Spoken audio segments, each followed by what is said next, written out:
Y'all do not want to miss not one single article out of this top 10 stories today. Thank you for tuning in to Hard News TV 4. I'm your host, Terry Lynn, and this is the channel where truth is like archaeology, and every day we're digging for it. Today is September 12th, 2020, and this first article is from yesterday. If you feel like something really, really bad is about to happen, you're definitely not alone.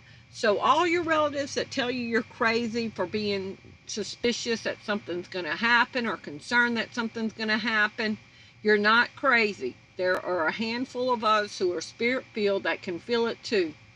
As you will see below, more than half of all households in some of our largest cities are facing serious financial problems, and Americans continue to file for unemployment benefits at a rate that the United States had never seen prior to 2020. But we're breaking all kind of records. So then let's scroll down and let y'all see the very last comment in this article. I don't know why this is hanging up right here. Okay, so it says, a sense of anticipation hangs in the air and millions of people are waiting for the next big crisis to erupt. We all feel it. Article number 2. So y'all just be reassured you're not crazy. Something is about to happen and we can feel it. Articles number 2 is from Reason.com. The COVID-19 pandemic keeps proving deadly to our liberties. I don't know why there's a lag in this, but we might go to the next one. Here we go. The COVID-19 pandemic keeps proving deadly to liberty. As the pandemic rages on, nominally free countries are sliding down a path blazed by authoritarian regimes. This week, the British government announced limits on gatherings of people who don't live together to groups of no more than 6 people. Although the restriction seriously attacks freedom of assembly, it barely raised an eyebrow in an era of similar intrusions. How could it stand out when countries around the world are tightening the screws on speech, movement, businesses, and social connections in the name of public health? So you can go rape, rob, pillage, burn stuff down, create arson, do whatever you want, and you can gather, but you can't gather at your friend's house or go to church. Article number 3, China launches the first human trials for a nasal spray COVID-19 vaccine.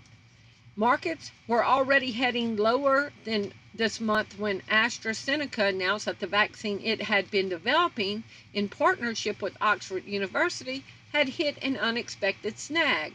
A patient showed an unexpected adverse reaction resembling a form of meningitis. Suddenly, all the skeptics' warnings about a vaccine not being available for months, perhaps even years, were ringing in professional heads again. Okay, but it says intranasal spray has previously been developed as a vaccine for the flu and is recommended for use among children and adults who want to avoid the more common needle injection. While it is not the most frequent choice for delivery, scientists around the world are working to develop sprays as an alternative to muscle jabs for all sorts of vaccines. Well, look at article number 4. While there was adverse reactions of people presenting looking like they had meningitis, China injects hundreds of thousands of people with experimental COVID-19 vaccines. This is from today, from Wall Street Journal. Let's scroll down. A Chinese pharmaceutical company has injected hundreds of thousands of people with experimental COVID-19 vaccines, as its Western counterparts warn against administering mass vaccinations before rigorous scientific studies are complete. City National Biotech, a subsidiary of state-owned Sinopharm, has given 2 experimental vaccine candidates to hundreds of thousands of people under an emergency use condition approved by Beijing in July, the company said this week. The They said it has inoculated about 3,000 of its employees and their family members, including the firm's chief executive, with its experimental coronavirus vaccines. So they're trying it on people, and I found that pretty interesting that Ivanka Trump said that she would take the vaccine live on The View. Article, I saw propaganda in that article. Article number 5, one day ago, MSN. As hospitals fill, Kosovo battles plague of virus deniers. Remember we were talking about the anti-vaxxers, the anti-maxxers. We did a video on it. We're seen as the greatest terroristic threat right now because it was going to impede the successful treatment for the virus, and they were going to cause more cases by not wanting to be compliant. Well, now that same propaganda is coming out of Kosovo. Inside Kosovo's hospitals, beds are filling up with the sick and dying as COVID-19 tears through one of Europe's poorest corners. But outside on the street, a third of the population believe the pandemic is a pure hoax, according to a recent poll that shocked the government, now trying to tackle the scourge of disbelief. Kosovo, a former Serbian province home to 1.8 million, has recently seen some of the highest COVID-19 deaths in Europe, while having one of the weakest healthcare systems. So, in a bid to convince the public of the real dangers at hand, the government has decided to let media into previously sealed hospital wards to film the suffering. How do you know what shots they're not giving the people who get administered into the hospital under non-symptomatic or asymptomatic, and they're put in the hospital bed, and then the hospital starts injecting them with things to make them sick? Tell those outside who don't believe what you saw here. An exhausted elderly man recovering from the infectious disease clinic after a 2-week battle with respiratory disease. Don't joke with this, okay? How can anyone believe a lie that the virus does not exist, he implored. So, a lot of people, how many did it say don't believe? A third of the population think it's a hoax. So now they've got to up the script to convince you don't be a denier or a doubter. Article number 6 from Breitbart, Latin America. Colombia, 7 dead, hundreds injured as rioters burn dozens of police stations. At least 7 people have died and hundreds were injured during the anti-police riots in the Colombian capital of Bogota on Wednesday after police killed a taxi driver after violating quarantine restrictions. So they're coming against people who's not wanting to go along with their global agenda. That was documented in the Great Reset from the World Economic Forum and that book that we talked about.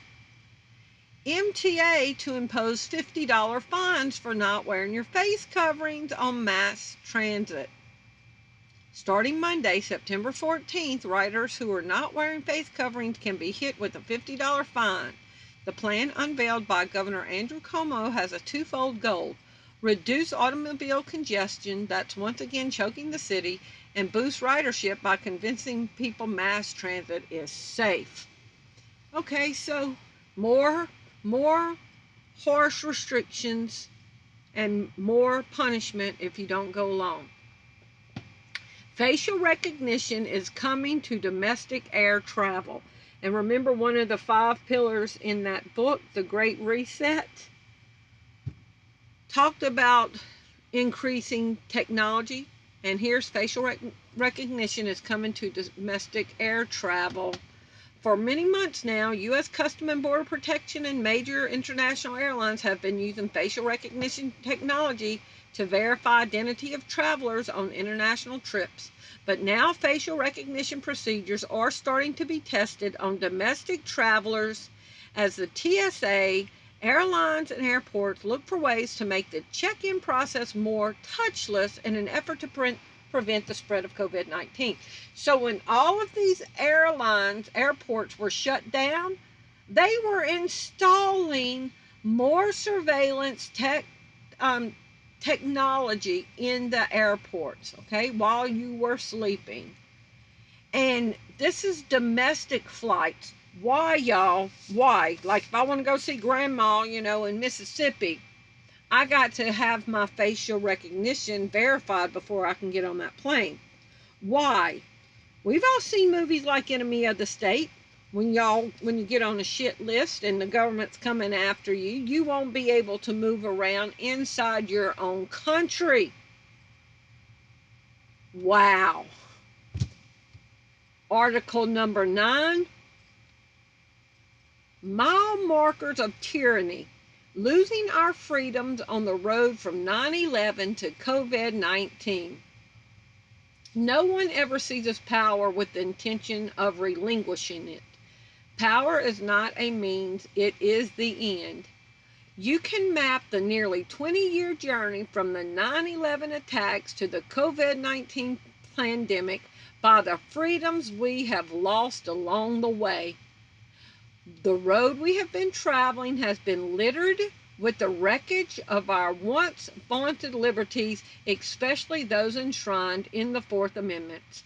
The assault on our freedoms that began with post-9/11 passage of the USA Patriot Act laid the groundwork for the ratification of every vital constitutional safeguard against government overreach. The COVID-19 pandemic, with its lockdowns, mask mandates, surveillance, snitch lines for Americans to report their fellow citizens for engaging in risky behavior, and veiled threats of forced vaccinations, has merely provided the architects of the American police state with an opportunity to flex their muscles. I'm going to leave y'all a link to go read the rest of this. And wait till you see number 10 from September 9th. AI, artificial intelligence, written editorial warns, I will not be able to avoid destroying mankind.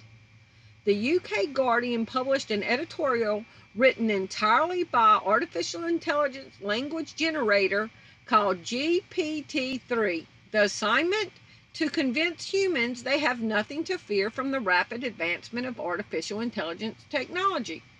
In other articles about the essay, they seem to have buried the lead, which you can find in bold in the quote below. Humans must keep doing what they have been doing, halting and fighting each other. I will sit in the background and let them do their thing, and God knows what humans have enough blood and gore to satisfy my and many more's curiosity. They won't have to worry about fighting against me because they have nothing to fear. Okay, I'm wanting to find the part that says, not a threat. Let's see. AI warns humans to be careful. Even as AI is trying to convince humanity there's no threat, warned that the evolution must be carefully monitored, but in the same paragraph, the AI writes of robot rights. That's why humans should be careful of the evolution of artificial intelligence. I did a video a couple of years ago that they were giving robots rights, and I couldn't understand it, but now we see why.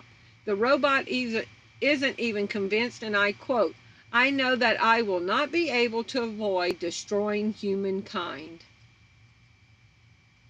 So, here we go. I just want to bring y'all these top 10. If you feel like something is about to happen, you're not crazy, no matter what your relatives say. Y'all leave me your comments below and let me know what you think. Thanks for watching. Bye-bye.